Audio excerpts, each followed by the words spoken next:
여러분 안녕하십니까? 3월 21일 월요일 광주 MBC 뉴스투데이 시작합니다. 먼저 오늘의 주요 뉴스입니다. 여야 각 정당이 이번 주에 공천관리위원회를 구성하고 예비후보 등록과 출마 기자회견이 잇따르는 등 지방선거 열기가 후끈 달아오르고 있습니다. 광주 전남에서 이틀 연속 신규 확진자가 소폭 줄어드는 등 코로나 확산 추세가 주춤하고 있습니다. 오늘부터는 사적 모임 인원이 8명까지 늘어납니다.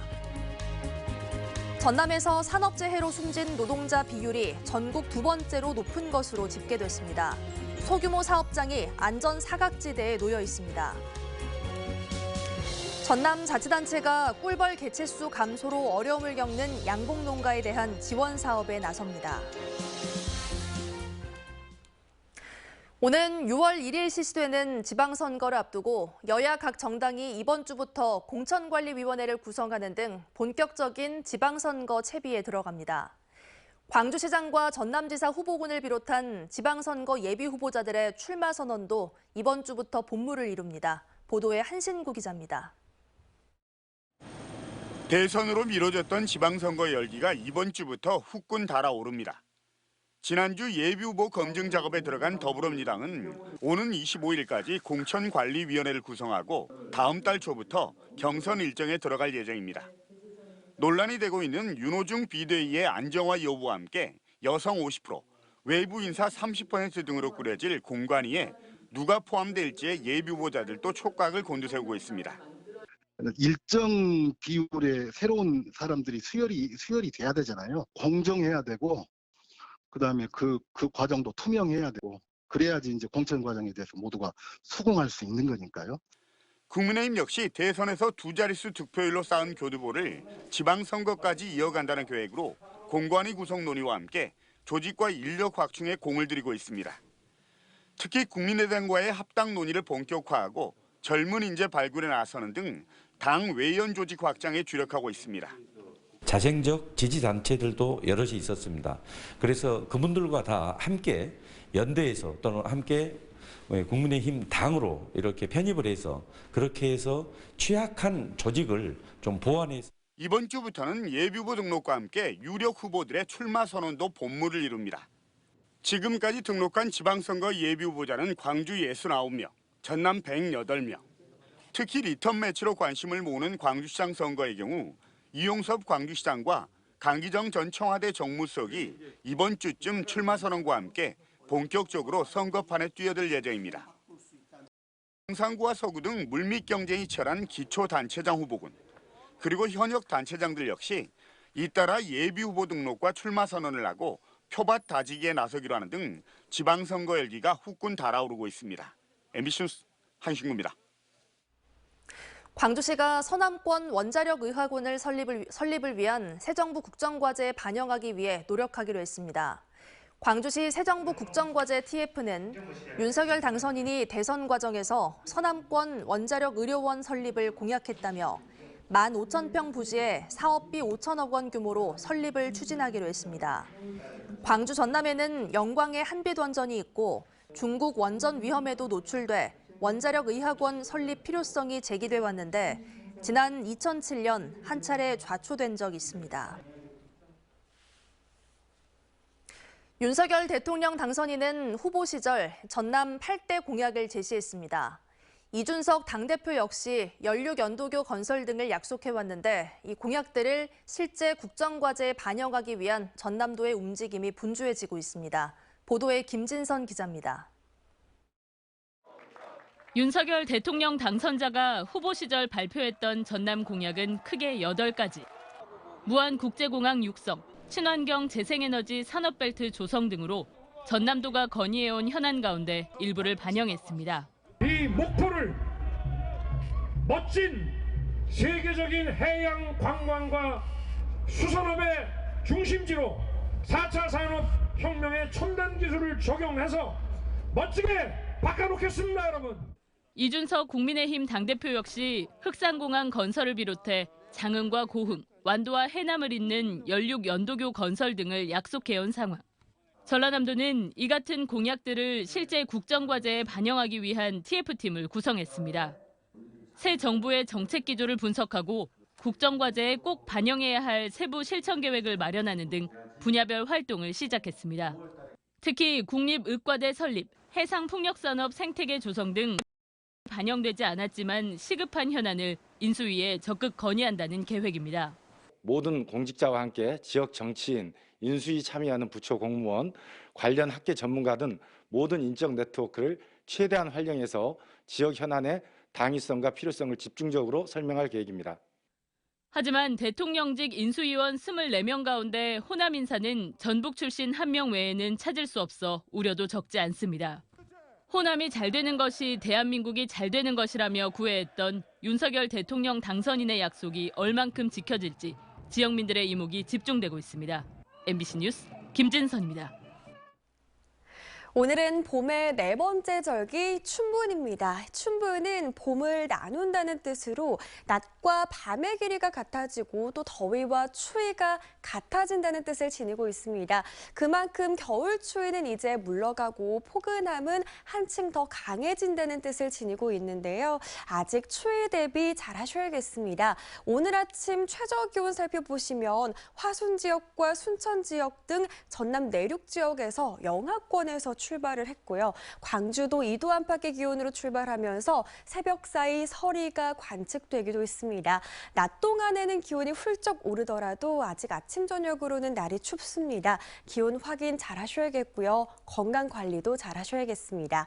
옛말에 이 춘분날 날이 흐리면 그해의 농사는 풍년으로 예측하곤 했다고 하는데요. 광주를 비롯해 전남 대부분 지역에서 오늘 구름이 많이 지나겠고요. 전남 남해안을 중심으로는 날이 흐린 가운데 빗방울도 떨어질 것으로 예상됩니다. 날씨 정보였습니다. 전남에서 산업재해로 숨진 노동자 비율이 전국에서 두 번째로 높은 것으로 집계됐습니다. 50인 미만 소규모 사업장이 많은 전남은 노동자 스스로 안전을 책임져야 하는 경우도 많아서 관련 대책 마련이 시급해 보입니다. 양정은 기자가 취재했습니다. 최근 공사장의 안전 실태는 어떨까요? 한창 건물을 짓고 있는 건설 현장에 나와봤습니다. 건물 천장을 조립하는 등의 작업이 이뤄지고 있지만 노동자 대부분이 보호장구를 착용하지 않고 있습니다. 중대재해처벌법이 도입됐지만 여전히 현장은 안전불감증이 많습니다. 특히 일용직 노동자들의 경우 안전화나 장갑 등 안전장비를 직접 준비해야 하기도 합니다. 방진 마스크 막 하나에 4,000원, 5,000원 막 이런 거 줘야 되는데 그냥 100원짜리 마스크 주면서 방진 마스크 사인시키고 사진만 그렇게 찍어놓고 50인 미만 노동자들에게 산업안전보건관리비가 책정이 돼야 되는데 그 부분이 미흡하다는 겁니다. 어떻게 보면 노동자들이 회사가 지급해야 될 이런 안전장구, 안전보호구, 기타 안전관리 시스템이 지난해 전남에서 산재로 숨진 노동자는 모두 49명. 인구 10,000명당 산재 사망자 비율도 전남은 0.72로 전국에서 두 번째로 높습니다. 전남은 전체 사업장 가운데 87%가 50인 미만 소규모 업체로 노동자의 안전을 보장할 수 있는 대책 마련이 필요한 실정. 노동계 등은 산업재해안전보건센터 설립이 시급하다고 주장합니다. 이런 부분은 산업재해가 일어날 가능성이 있다는 부분에 대해서 이렇게 개선을 해야 된다는 컨설팅이 이루어지기 때문에 전라남도는 지난 2020년 5월 산업재해안전보건센터 운영의 필요성 등이 포함된 관련 조례를 만들었지만 가까이 깜깜무소식입니다. MBC 뉴스 양정은입니다. 광주 전남에서 이틀 연속 신규 확진자가 소폭 줄어드는 등 코로나 확산 추세가 주춤하고 있습니다. 어제 오후 6시 기준 광주에서 8,325명, 전남에서는 6,465명 등 모두 14,790명이 코로나 확진 판정을 받았습니다. 이는 지난 19일 같은 시간에 비해 광주는 1,100여 명, 전남은 3,200여 명 줄어든 수치입니다. 하지만 방역당국은 오늘부터는 사적 모임 인원이 8인까지 늘어나는 등 완화된 거리 두기 지침이 적용된다며 기본 방역 수칙을 철저히 지켜달라고 당부했습니다. 코로나19 여파로 광주에서 지난 2년 동안 1,290곳이 폐업하는 등 골목 상권의 시름이 깊어지고 있습니다. 광주 5개 자치구에 따르면 코로나19 여파로 일반 음식점과 PC방, 노래 연습장 등 1,290곳이 정상 영업을 하지 못해 폐업했습니다. 특히 창업이 상대적으로 쉬운 일반 음식점의 폐업이 1,093곳으로 85%를 차지했습니다. 또 광주 지역 상가 공실률도 지난해 4분기 4.9%로 2년 전 2.4%에 비해 높아졌고 금남로와 충장로, 전남대 등 원도심의 공실률이 타 지역에 비해 상대적으로 높았습니다. 광주지법 순천지원 형사 3단독은 남편이 코로나19 백신을 맞은 뒤 숨졌다며 면사무소에서 소동을 피운 혐의로 기소된 65살 A씨에 대해 징역 6월에 집행유예 1년을 선고했습니다. 재판부는 사안이 가볍지 않지만 반성하고 있고 공무원과 합의한 점을 들어 이같이 선고했다고 밝혔습니다. A씨는 지난해 8월 고흥의 한 면사무소를 찾아가 남편이 백신을 맞고 숨졌다며 집기를 던지는 등 소란을 피운 혐의로 기소됐습니다.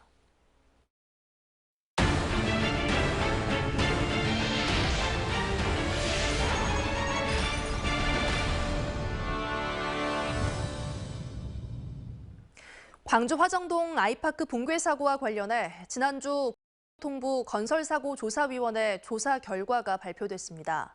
조사위원장인 김규용 충남대 교수를 만나 그동안의 자세한 이야기를 들어봤습니다. 김철원 기자입니다.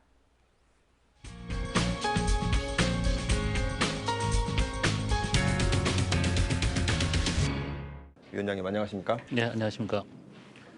붕괴 사고에 여러 요인들이 있었는데 이 결과를 좀 요약해서 설명을 해주십시오. 이번 붕괴 사고는 특별히 불가항력적이었다거나 불가피한 상황은 아니었습니다. 이미 관련 규정이나 기준이 있었고 이제 그런 부분들을 가장 기본적으로 지키지 않았기 때문에 발생된 이제 사고이라는 점에서 너무 이제 안타까운 점이 있는데요. 첫 번째는 그 구조의 그 안전성을 검토해야 됐었습니다. 이제 그런 절차를 구조 안전성 검토 절차를 누락했다는 것, 임의 시공이 됐다는 것. 그 두 번째는 이제 시공 품질이 미흡했습니다. 이제 콘크리트의 타설 품질, 타설 시공, 양생 전반적으로 이제 그 품질 관리가 좀 미흡했고요. 세 번째로는 이것을 다 이제 시공과 이제 감리 차원에서 협업을 해서 이제 상세한 공정 관리 이런 것들이 좀 많이 미흡했다. 어떤 부분이 가장 좀 가장 큰 요인이라고 할 수 있을까요? 시공을 책임을 지고 있는 시공사와 설계대로 시공이 되고 있는지 그 감리를 하는 감리단의 그 기능이 제대로 작동이 되지 않았기 때문에 발생된 걸로 생각합니다. 주민이 그러면 감리 제도에 입주자들이나 주민들이 좀 참여해서 그 감리라는 시스템이 좀 돌아가게끔 감시하는 건 어떠냐? 네. 이런 대안도 제기가 되고 있는 데 대해서 어떻게 생각하세요? 예. 얼마나 답답하셨으면 그런 제안까지 나오셨겠나. 이제 좀 송구스럽습니다. 그 수요자가 직접 참여하는 그런 그 방식으로는 긍정적인 측면도 있겠죠. 그 수요자가 직접 참여하는 부분에 대해서는 지금 현행하는 제도로 하되 감리의 지위를 독립적으로 더 이제 그 지위를 좀 보장하고 감리의 권한을 좀 강화하게 한다면 충분히 가능하지 않을까 생각합니다.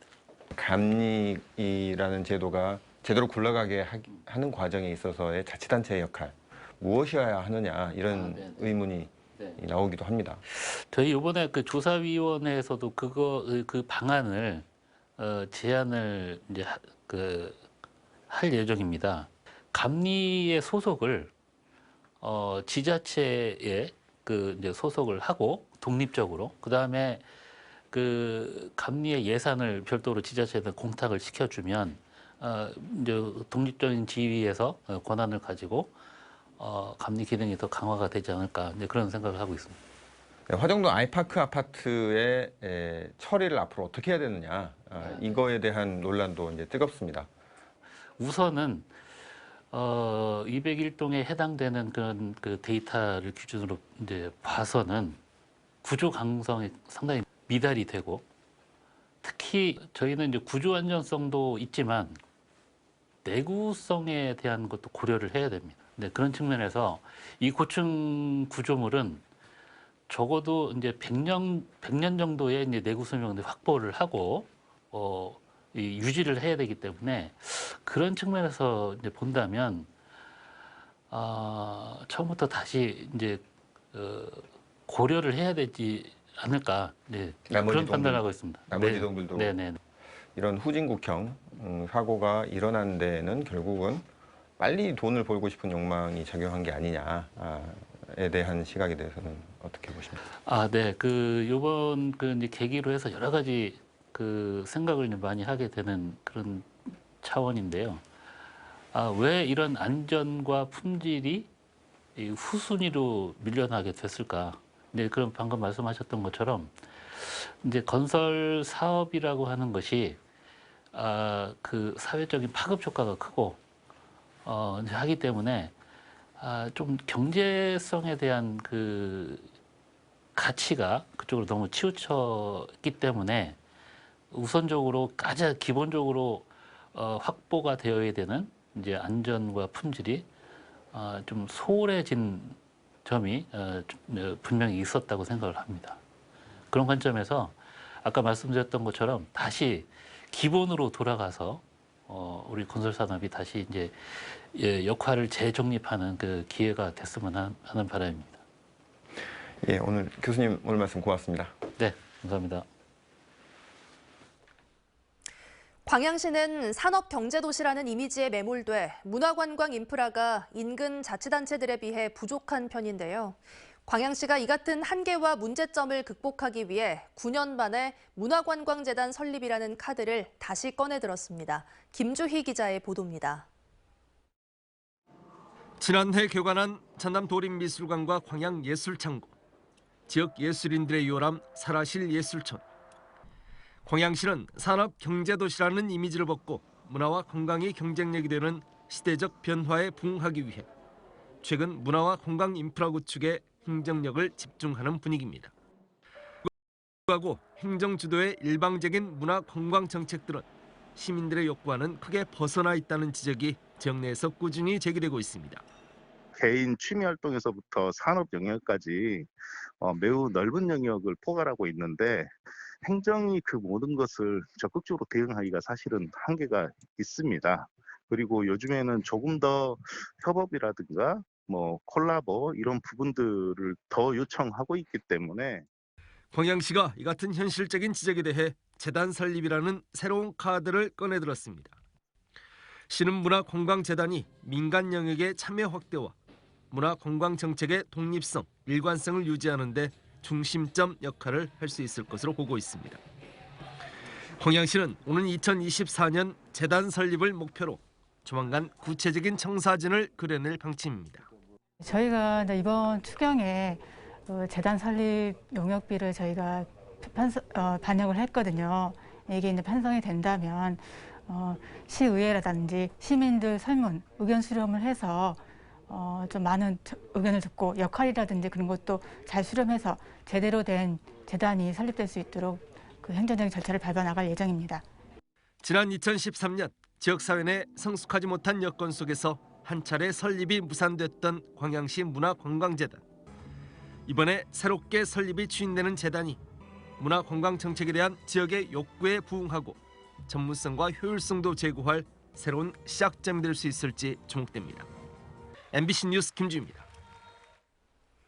광주시가 전기 이륜차 보조금 지원을 확대하는 등 민간 보급 사업을 추진합니다. 광주시는 무공해차의 중요성과 대기 환경 개선을 위해 전기 이륜차 구매 보조금 지원 물량을 지난해보다 17% 늘어난 230대로 늘리기로 했습니다. 지원 대상은 광주의 사업장이 위치한 법인이나 단체로 보조금은 140만 원에서 300만 원까지 지원됩니다. 또 코로나19로 늘어난 배달용 이륜차 수요를 충족하기 위해 전체 물량의 20%를 배달용에 배정했습니다. 장성군이 꿀벌 개체수 감소로 어려움을 겪는 양봉농가에 대한 지원 사업에 나섭니다. 장성군은 최근 전수조사 결과 양봉농가의 상당수에서 꿀벌 60% 이상이 사라진 것을 확인했다며 기자재와 구제약품 지원 등 10개 사업에 7억 1천만 원을 투입하기로 했습니다. 또 양봉 관련 기술 보급 사업과 함께 안정적인 채밀 기반을 조성하기 위해 삼계면과 북하면 일대 10헥타르 부지에 아카시아 나무도 집중 식재하기로 했습니다. 곡성군이 코로나19로 한시적으로 허용했던 식품 접객업소의 일회용품 사용을 다음 달 1일부터 전면 금지합니다. 이에 따라 곡성 지역 음식점 내에서 일회용 컵이나 접시, 수저 등은 사용할 수 없고 위반 사업장에 대해서는 최대 300만 원까지 과태료가 부과됩니다. 곡성군은 코로나 여파로 음식 배달업체 이용이 늘면서 생활 쓰레기가 늘어나고 있다며 일회용품 사용 규제에 적극 동참해달라고 호소했습니다. 여수 광양항만공사가 올해 컨테이너 물동량 목표 222만 TEU 달성을 위한 내실 있는 광양항 인센티브 제도를 수립 시행합니다. 여수 광양항만공사의 올해 컨테이너 물동량 창출을 위한 주요 인센티브 제도는 북미를 비롯한 수출 선박에 대한 인센티브 지원과 신규 항로 인센티브 강화 등입니다. 한편 공사는 지난 1월 여수항 도선사회와 업무 협약을 체결하고 유럽 항로 신규 선박에 대한 도선료를 연간 최대 2억 4천만 원까지 절감하도록 했고 사용료 규정 개정으로 컨테이너선 입출항료 등 항비 50%를 감면한 바 있습니다. 오늘은 봄의 네 번째 절기 춘분입니다. 춘분은 봄을 나눈다는 뜻으로 낮과 밤의 길이가 같아지고 더위와 추위가 같아진다는 뜻을 지니고 있습니다. 그만큼 이제 겨울 추위는 한 발짝 물러가고 봄의 포근한 기운이 한층 더 강해진다는 뜻인데요.